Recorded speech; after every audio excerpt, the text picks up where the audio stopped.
Frequently, before the game, we are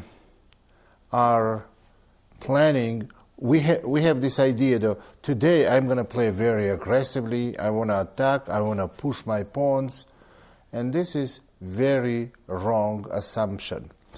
So a lot of times when you play the game, you want to have attacking position, but you must make sure that you get the type of position where attacking is the right plan, or pushing your pawns off of your king, or expanding your position on the king or queen side is the right and safe thing to do.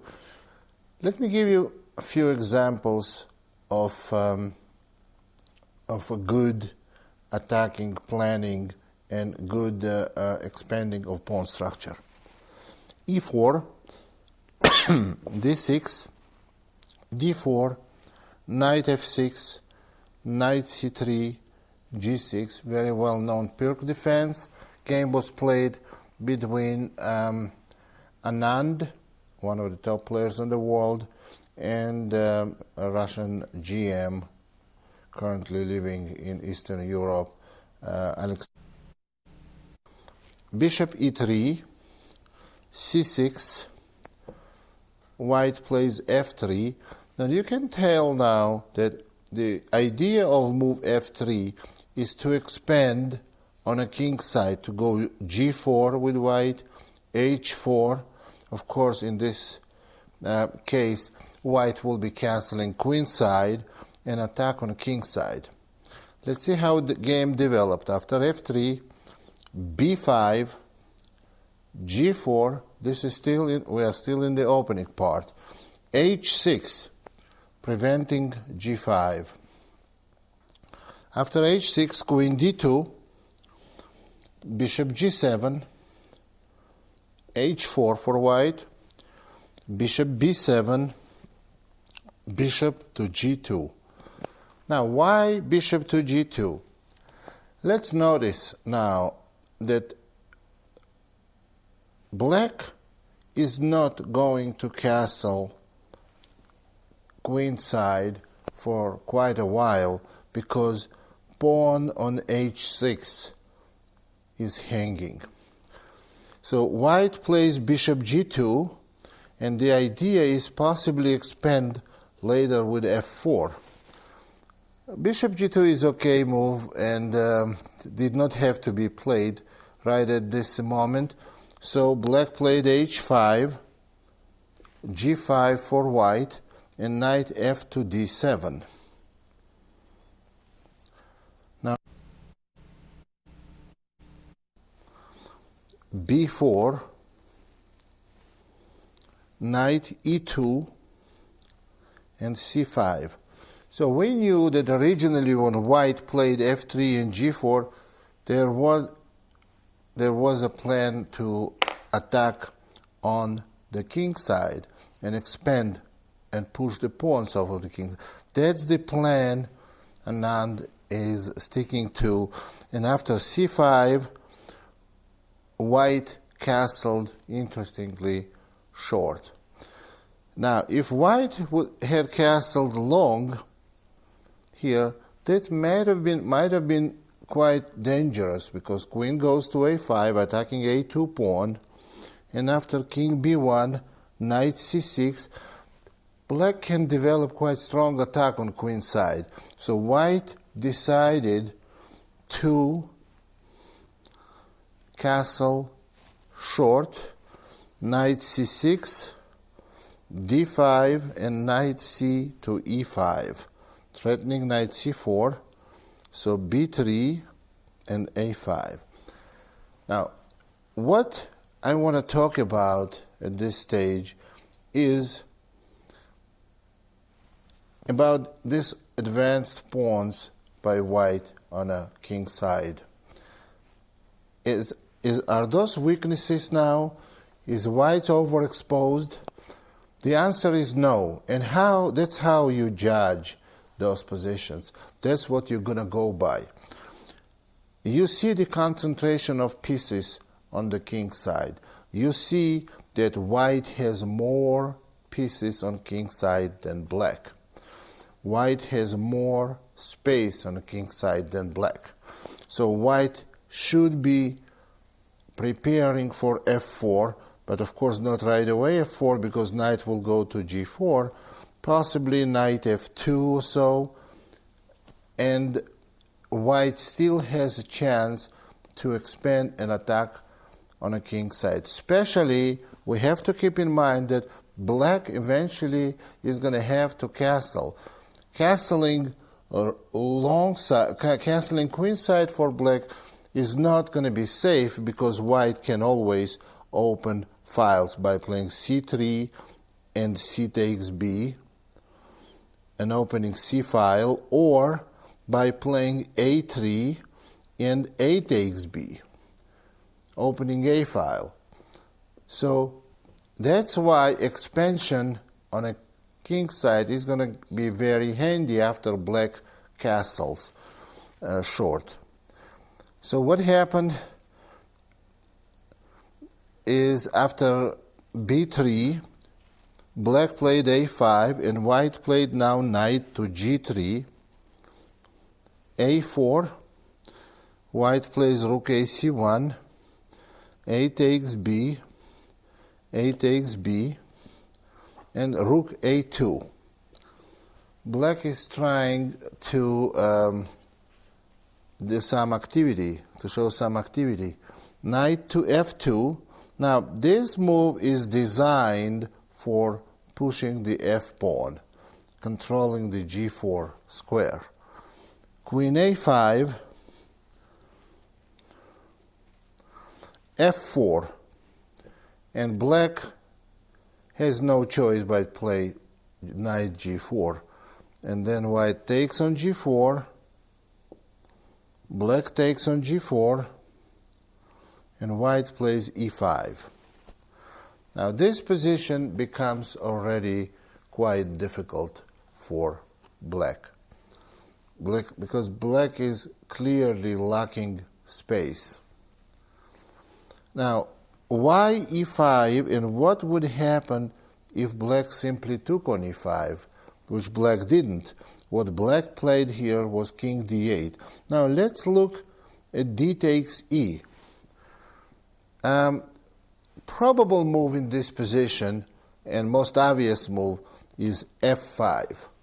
So why did white have to play e5 first? In this position, 2 moves ago, that if white played f5, then black gains the e5 square forever, maybe by playing bishop e5, and this is e5 square is very valuable for white.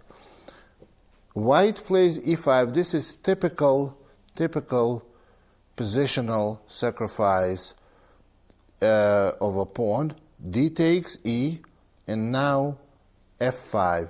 Now e5 square is not accessible for black pieces. So that's what would have happened if black took on e5. Now let's look at king d8. That's the game was played. And now white played e6. Black has to take fe, de. And in this position, you see that knight is hanging on d7, bishop is hanging on b7, and black's pieces are not coordinated. King is in danger, so black plays bishop c3, queen f2, bishop takes g2, queen takes g2, and now black plays knight f8. I think black's position is totally lost, because knight is badly placed on f8 and rook is badly placed on h8. e6 pawn is very powerful because it kind of separates queens and king side. So after knight f8, f5 for white, and black did not play g takes f. If black plays g takes f, what I think is the best move for white, maybe simple h5. The next move, white is going to take the f5 pawn, and g5 and h5 pawns will be very powerful. I don't think black can survive here. So what happened in the game after f5, black played queen a8, exchanging queens. Queen takes a8, rook takes a8, and white played fg. Game is totally decided now. Knight takes g6, and same idea as I mentioned just a minute ago with powerful g and h pawns. Black is totally lost now. Knight f8, knight e4, there's a few more moves. Bishop to e5, pawn goes to h6, knight takes to e6, rook c to d1, king d7, and now white goes g6. You see, those pawns are very dangerous. Black is lost, of course. Rook a to g8, g7, rook h7, and rook f7. King e8, rook d to f1. Black plays knight takes g7. Now this is interesting. Black is giving up the knight, hoping to get 3 pawns. If white takes the knight, then they get 3 pawns for a knight. They may very well be alive. However, after knight takes g7, this knight on g7 is not going anywhere because it's pinned. And after knight takes g7, white simply played king g2. Black is in kind of zugzwang position. Rook h to h8. And it looks like white must take now on g7. But they don't. Bishop g5. And black resigned here. There is no defense to rook takes e7. Position is totally helpless. And if knight e6, of course, rook takes e7, winning all the black's material. So what happened here? White did expend great deal on a king's side, and they castled on king's side. So, but that was okay, because they had a lot of firepower on king's side, and they had space. So you have to notice that when you have a lot of power, a lot of material, a lot of pieces on the side you're expending. So and your opponent is castled on that side. This may be very beneficial. I don't think you're creating weaknesses then. The other game also expansion on the king side. But this time, white did not castle on that side. White castled on the opposite side. Game between Anand and Latier. e4, c5, knight f3, d6. This is Sicilian. cd, knight takes d4, knight f6, knight c3, a6. This is very well known, probably the most popular variation of the Sicilian Najdorf. Knight c3, a6, f3, e6, bishop e3, b5, g4, h6, queen d2, knight bd7. Everything is the opening still. Castles long, bishop to b7, bishop to d3, knight e5, rook h e1, and b4. Knight a4 and d5. This already has been played many times. E takes d, knight takes d5, and f4. Now, this is, you see, white expanded widely on king side, but they castled queen side. That's a lot easier to do, and it's almost never dangerous to expand. That's why you castle on a queen side to expand on king side. Or when your opponent is not castled yet, you try to push your pawns and try to open position. That's exactly what happened here. After f4, black played queen d7. Now, we are not going to get into big details of the position, but after knight takes g4, if black played knight takes g4, it's a very powerful move, is knight takes e6. And after knight takes e6,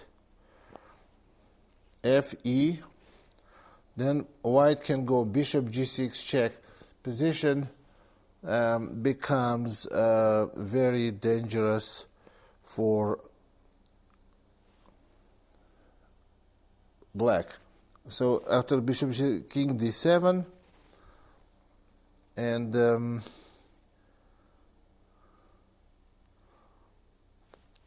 even bishop e4 will go here, or f5. Well, or maybe even knight b6 check, hitting the rook there, and later maybe queen g2 attacking the knights here. We don't want to get in a really tactical complications in this game when we analyze.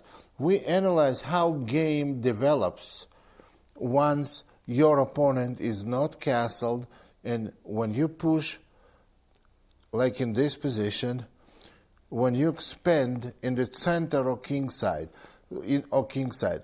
we did expand in the center, but on the king side, but we want to open the center because that's where black's king is, and that's why f4 is a very powerful move, and it was f4 is a very powerful move, and black played queen d7. The idea is, of course, if white plays f takes e, then black plays queen takes a4. So what happened in this game?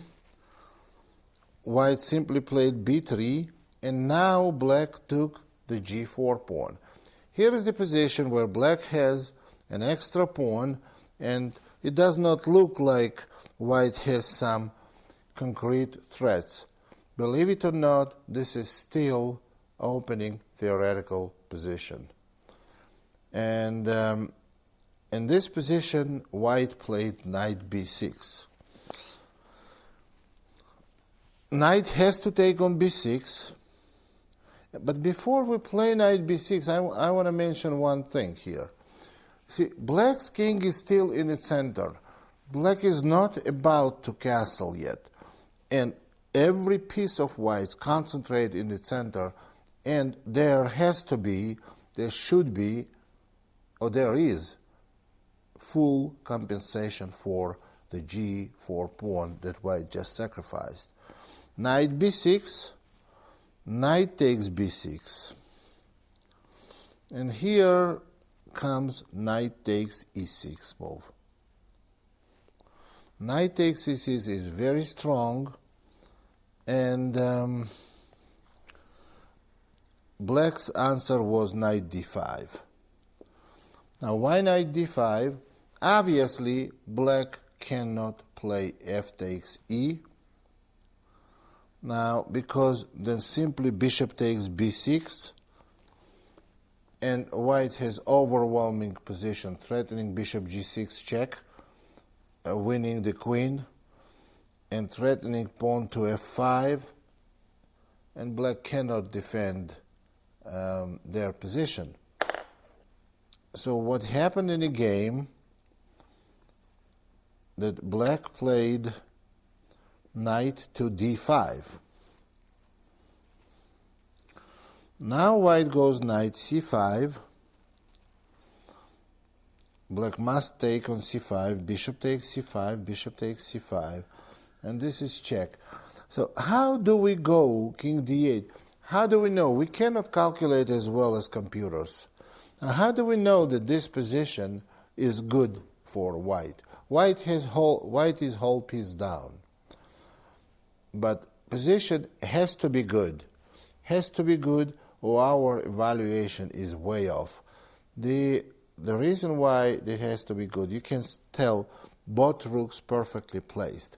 Bishop on c5 cuts off black's king.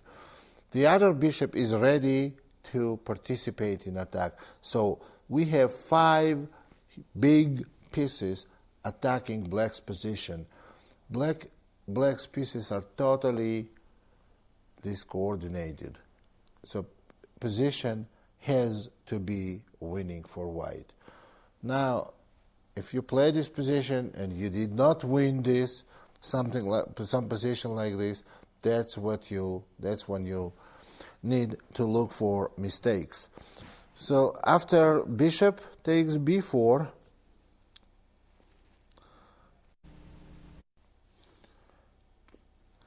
now black plays king c8, bishop a5, knight g2 f6, c4 for white, knight c7, and queen b4.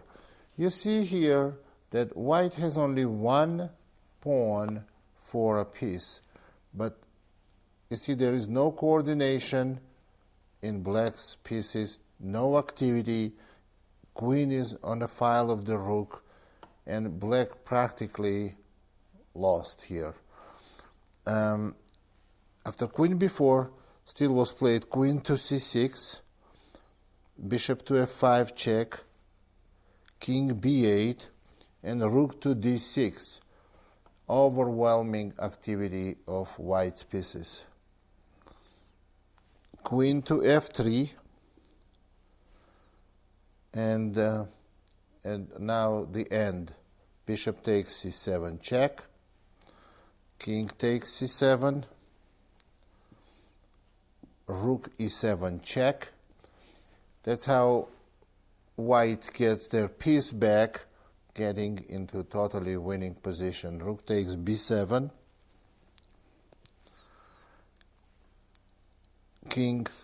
queen takes b7, rook b6. The only move is rook a7.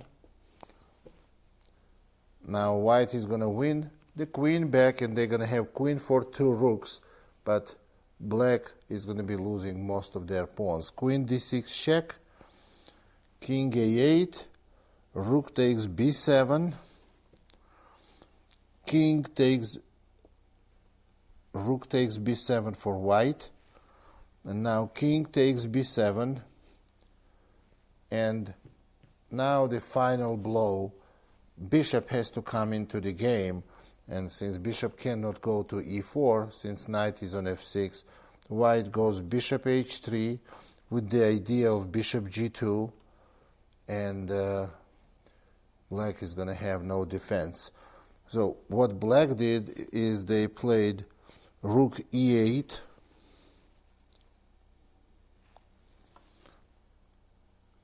actually they played rook e8, and white played c5 with the idea of bishop g2 check and queen c7 mate, or even queen b6 check followed by queen takes a6 mate, and black resigned. This is a very good example of planned attack and expanding on a king's side when it was totally safe, and opening the position where the king is. King was in the center, black's king. So that's why position had to be open in the center. And when you sacrifice piece to open every file in the center, that can be well compensated by the activity of your pieces. Now this shows us that you can be aggressive and active and go against your opponent's king's position only when position requires you to do that.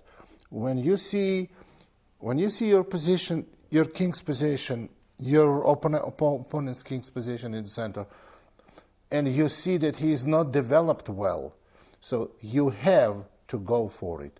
You must go for it.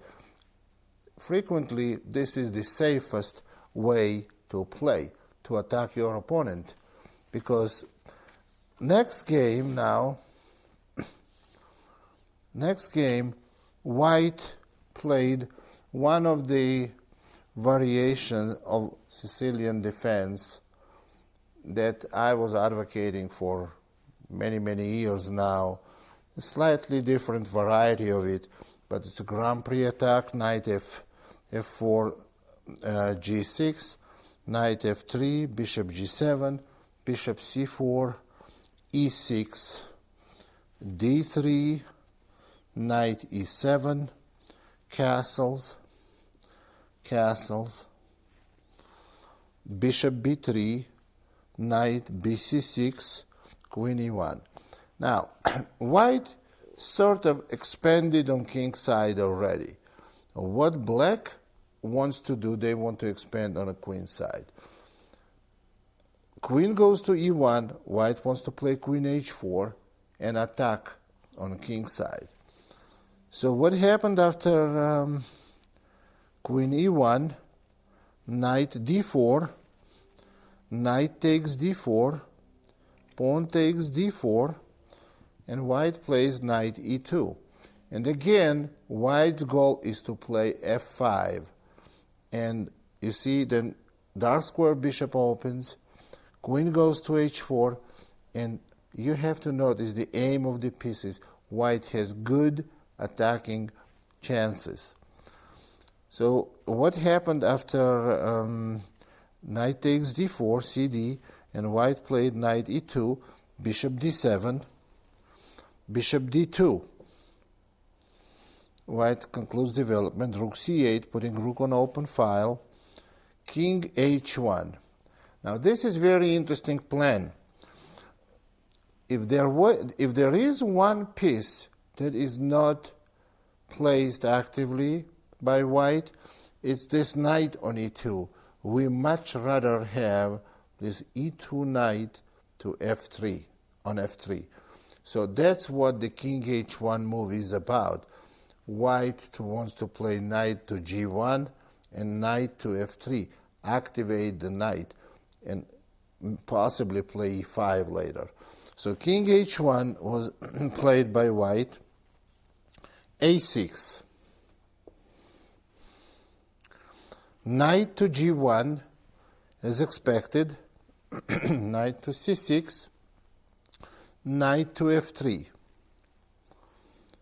king to h8. This is understandable move because when white plays f5, black does not want to be on this diagonal with the king. Or black may want to play f5, and after ef they don't want to be pinned. If king was on h8, the pawn on e6 would have been pinned. So king h8 is kind of prophylactic move. Queen f2, b5. Now a4 was played by white. That's a very good move. And let me explain you why this is a good move. If white makes some neutral move, like continuing their plan, then black will go a5. And you will see that bishop on b3 in some kind of a trouble now. And if you go a3, trying to save bishop, then maybe black will go a4, and after bishop moves, knight will move somewhere, possibly a5 or e7, and c2 will be target. So what white does here, by playing a4,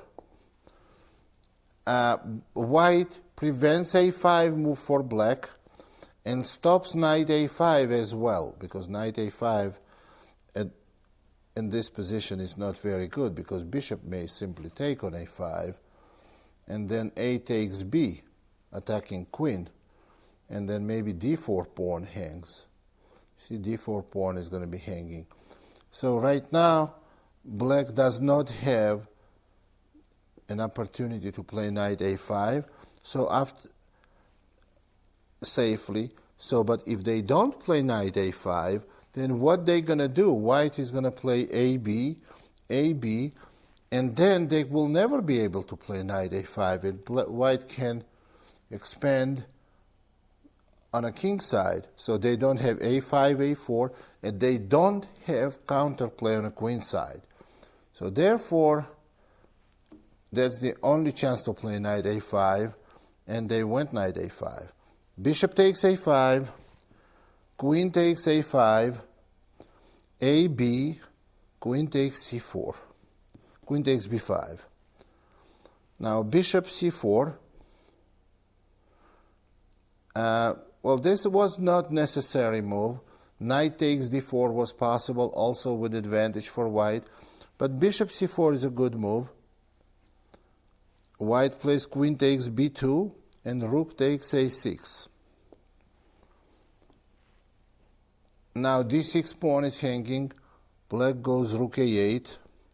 Black sacrifices the d6 pawn. Rook takes d6. I don't think there is a good way for black to play this position. Well, if they play rook c6, for example, protecting the pawn, then rook a7.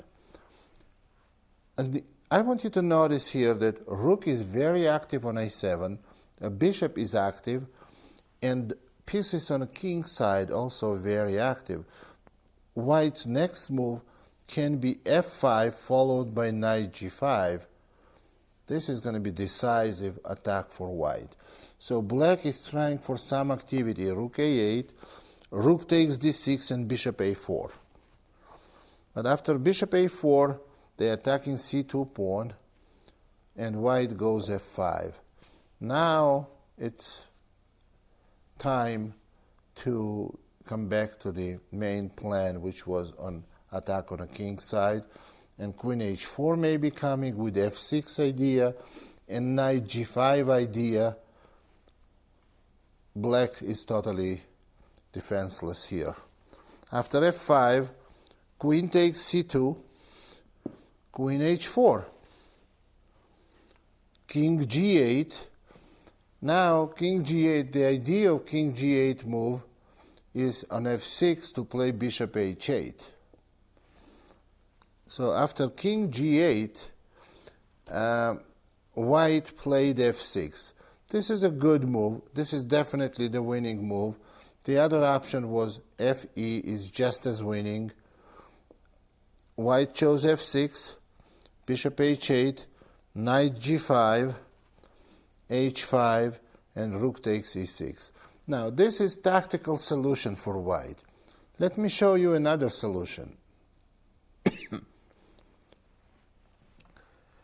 Another solution here, how to win this position, in a very simple solution, is to play e5. And you treat this position like your position with extra piece. Bishop on h8 will never come into the game. And now you can just play trying to exchange pieces and grind them down, and then win like endgame with extra piece on h8. Anand played knight g5, h5, rook takes e6. Of course, it's also very good because after fe, bishop takes e6, you see that black's king has no moves. So black played bishop b3, bishop takes b3, queen takes b3, rook c6. Queen takes d3, and now let me tell you this, black has complicated the matter. What they should have done, probably e5 was simpler. However, when you have totally winning position and enormous positional advantage, you have a luxury to mess up just a little and still maintain winning position.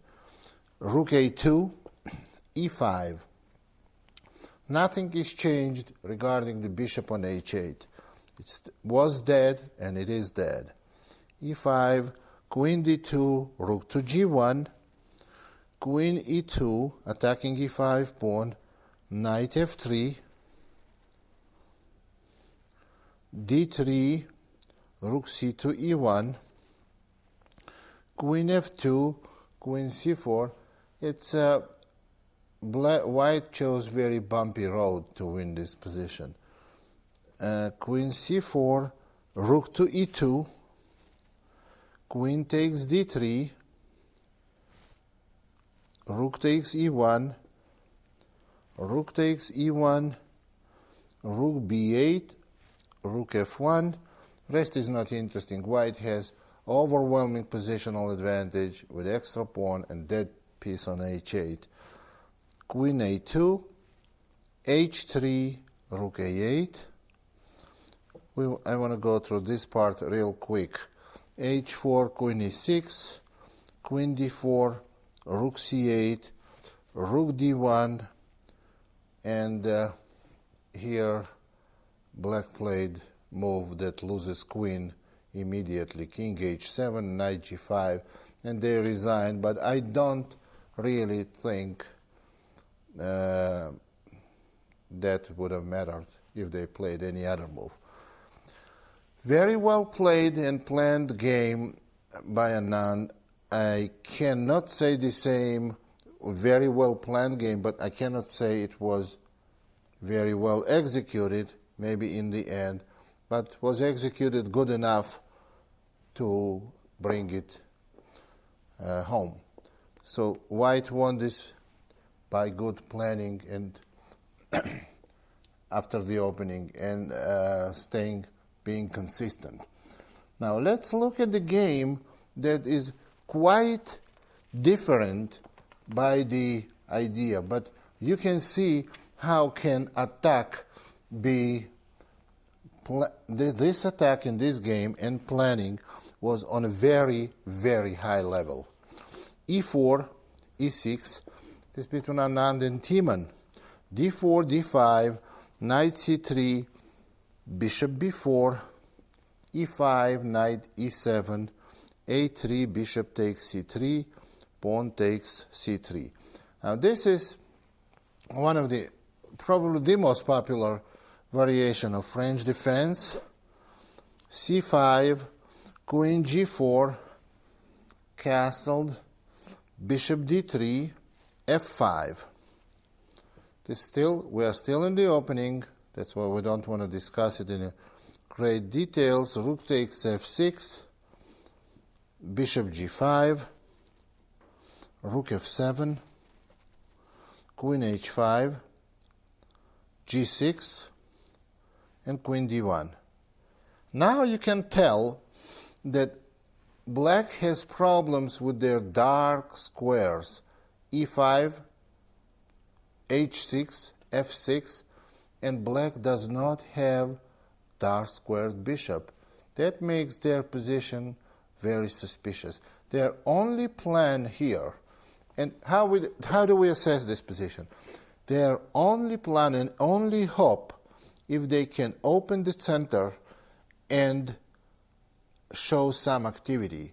If this does not happen in next few moves, then white is going to conclude development is going to be all over. And it's going to be just a matter of time when white will take advantage of these weaknesses. So what happened after queen d1, black plays knight bc6, maybe e5 is the plan. So white plays obviously knight f3, c4, bishop e2, queen f8, queen c1, and knight f5. Poorly played by black. Timan fails to realize that without e5, he cannot survive in this position. So maybe instead of playing queen f8 in this position, maybe he should have played something like queen d6, hoping for e5 next, opening the bishop and bringing the a8 rook into the game. But black never moved e6 pawn. If they never move the e6 pawn, then they will never have activity of light square bishop, and dark squares can eat black alive. So queen c1, knight f5, h4, h6, bishop f4. This is it. Now e5 square is safely occupied. There will be no e5 for black, and there is going to be no life for black. So bishop f4, bishop d7, knight e5, knight takes e5, bishop takes e5. Knight to e7, queen to e3, and you see black has tall pawn on d7. That's not like a bishop supposed to be. Knight c6, bishop to g3, rook e8, h5, and after g5, white simply castled. e5 has been delayed, and now it's not possible anymore. On e5, black does not have enough support for e5. Knight to e7 and bishop to e5 returns. Knight to c6, bishop to h2. Of course, white does not exchange this dark square bishop for knight. Bishop h2, now rook g7, and now bishop goes to g4, just activating second bishop. Queen f6, rook 8 to e1. There is too late for e5. White is fully developed, and they are ready for final assault, possibly f4 in very near future. Queen to e7, attacking a pawn, a4, b6. Why black starts making pointless moves? Because there are no moves that can make a lot of sense anymore. They are totally passive. Queen h3, knight d8, rook e2, bishop takes a4, and now f4. So finally black won a pawn, but their knight is passive, bishop is passive, rooks are passive, and after f4, white just breaks in and ends the game. Possible threat is f5. Bishop d7, f5, threatening f6 now, rook f7, and rook f to e1. You see how much pressure on e6 pawn. Rook f to e1, rook f6, bishop to e5. And that's it. That's as much as black can defend. So they play rook takes f5, giving up an exchange. Bishop takes f5, e takes f, and now simple bishop c7. And after knight e6, queen takes f5. White won exchange. White broke through. They opened the files. Black could have resigned right now. They played queen f7, queen takes f7, king takes f7. We are in the end game. They prolong game all the way to end game. Totally hopeless. Bishop d6, a5, rook f1 check, king g7, bishop e5, king g7, bishop e5 check, and few moves later, black resigned. They could have resigned right now. It's not necessary to go to the end of this game. This was very well planned game for white on a dark square and develop activity. The plan, what was white's plan if we wanted to put it in words? To occupy dark square, guarantee the activity of the pieces, taking space advantage, and then opening the position. Was very well executed, and very good result. On black's part, we can say that black had very little to show some kind of activity, no counterplay, and they were passive all game. And when you are passive against players of world-class players, never ends well, never. Maybe you play someone, if you play some weekend tournaments, you said, hey, that's not exactly true. I played the game, I was passive, I defended very well, and I won. That's not the strategy that's going to get you too far. So remember one thing, if you cramped, you have to look for activity. This is like a general rule. You have to look for activity, for breakthrough, for counterplay. You cannot be passive for long, because sooner or later, they're going to get you.